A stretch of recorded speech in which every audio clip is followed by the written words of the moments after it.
A gente falou primeiro de como entender o folk de uma maneira mais ampla, né? Assim, entendendo realmente como música popular. Depois a gente acabou meio que sendo obrigado a falar um pouco do folk norte-americano, porque, enfim, dentro da indústria musical, quando a gente fala folk, essa é a primeira referência que aparece. E depois a gente trouxe esse mesmo raciocínio para dentro do nosso contexto aqui no Brasil, né? Criando paralelos entre as movimentações musicais, o resgate da cultura, etc. e tal.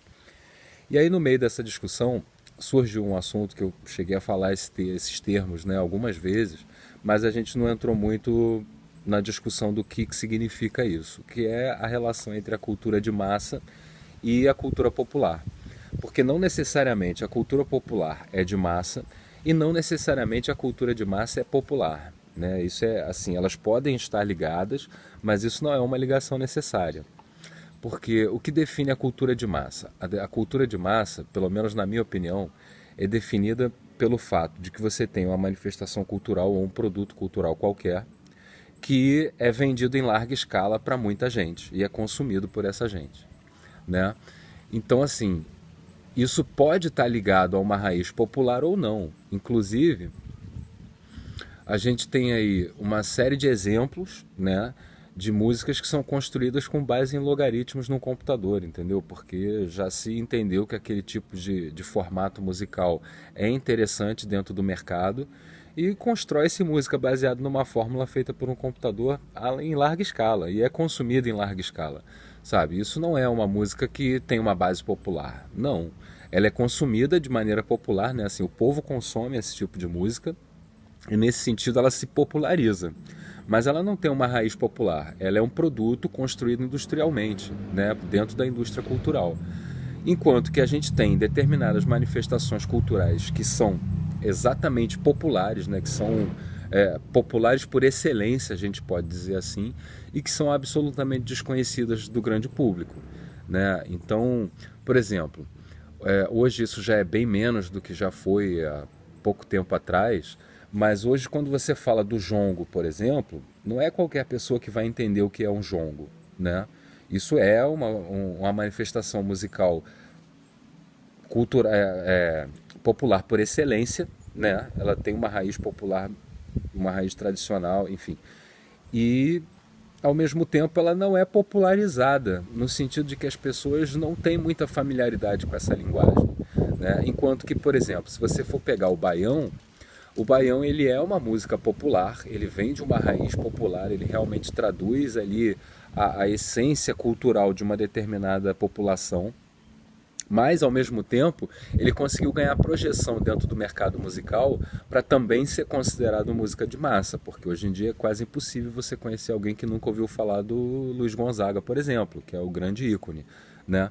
Da mesma maneira, a gente pode entender a MPB dentro desse viés, de que assim, existe, né, dentro dessa sonoridade, que na hora que você fala MPB, né, a maioria das pessoas na mesma hora já busca uma referência dentro da sua cabeça de sonoridade que liga a esse nome. Né? Todo mundo vai ter um artista ou uma música ou um grupo de artistas, né, um estilo ali que vai ser ligado a esse nome MPB na hora que a pessoa diz. E uma boa parte disso que a gente chama de MPB, principalmente hoje em dia, na verdade está muito mais ligado a essa classificação de cultura de massa, né, de ser um produto industrial, do que propriamente a uma raiz popular. E é engraçado isso, né, porque como a gente falou no último programa, justamente esse movimento da MPB nos anos 60, ele é caracterizado pelo resgate dessa sonoridade popular por um pessoal mais intelectualizado, universitário, etc. e tal, de classe média. E é interessante como é que a partir do momento que um determinado movimento acontece e se estabiliza, né, ele ao mesmo tempo começa a se deteriorar e começa a adquirir características que, enfim, talvez não sejam o que tivesse planejado para ele no início, né, o que foi idealizado no início. E hoje a gente tem, dentro dessa sonoridade que a gente chama de MPB, uma parte que é só cultura de massa, sabe? É realmente só um produto industrial e, assim, tem pouquíssimo valor artístico, talvez tenha muito valor técnico, mas pouquíssimo valor artístico. e que na verdade não tem ligação praticamente nenhuma com a cultura popular, né? Por outro lado, a gente tem uma série de manifestações que são assim intrinsecamente ligadas, né, à identidade cultural de determinadas populações e que não são conhecidas, né? Eu tive contato há um tempo atrás com o pessoal, por exemplo, do Fandango lá do Paraná, né, um grupo caiçara do Paraná e enfim, a gente ficou conversando muito sobre essa questão da música popular e da música de massa.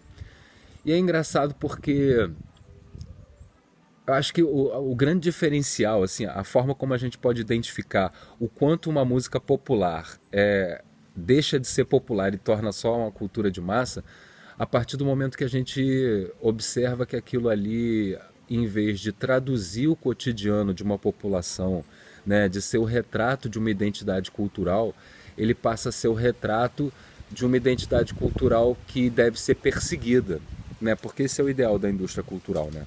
A indústria cultural, ela forma imaginário e ela é feita assim milimetricamente planejada para construir um imaginário específico na população, né? Isso não é feito aleatoriamente, né? Então assim, a cultura de massa, ela já tem um propósito cultural de formação, enquanto que a cultura popular, ela tem muito mais uma característica de ser o retrato de uma vivência ou de uma comunidade, né? Então é como se a gente dissesse, mais ou menos, que, criando assim uma metáfora, né?